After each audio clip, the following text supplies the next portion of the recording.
5 দফা দাবিতে টানা 21 দিনের মতো অবস্থান কর্মসূচি পালন করেছেন ইবতেদায়ী মাদ্রাসার শিক্ষকরা। রবিবার প্রেসক্লাব থেকে যমুনা অভিমুখে একটি লং মার্চ কর্মসূচির ঘোষণা দিলেও পুলিশি বাধায় সেটি পণ্ড হয়ে যায়।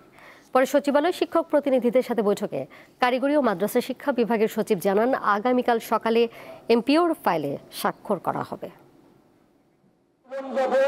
জাতীয়করণের ঘোষণার দ্রুত বাস্তবায়ন, মাদ্রাসা শিক্ষা বিভাগে পাঠানো 1089টি প্রতিষ্ঠানের ফাইল দ্রুত অনুমোদন সহ 5 দফা দাবিতে আন্দোলন চালিয়ে যাচ্ছেন সারা দেশের ইবতেদায়ী মাদ্রাসা শিক্ষকরা। তারা জানান, 28 জানুয়ারি শিক্ষা মন্ত্রণালয়ের পক্ষ থেকে ইবতেদায়ী মাদ্রাসাগুলোর জাতীয়করণের ঘোষণা দেয়া হলেও এখনও তা বাস্তবায়ন হয়নি।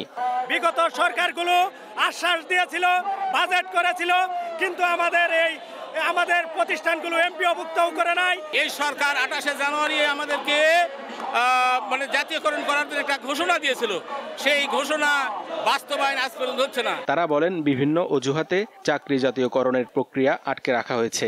41 বছর ধরে মানবেতর জীবনযাপন করছেন বলেও দাবি করেন তারা। আমরা দীর্ঘ 40 বছর বেতন বঞ্চিত। আর কতদিন মানুষ না খেয়ে বিনা বেতনে বেকার দিতে পারে? মাসিক কোনো বেতন দেয় না, একটা ভাতা দেয় 3500 প্রধান আর সহকারী 3300। দাবি আদায় না হওয়া পর্যন্ত অবস্থান কর্মসূচি অব্যাহত রাখার ঘোষণা দিয়েছেন আন্দোলনরত শিক্ষকরা।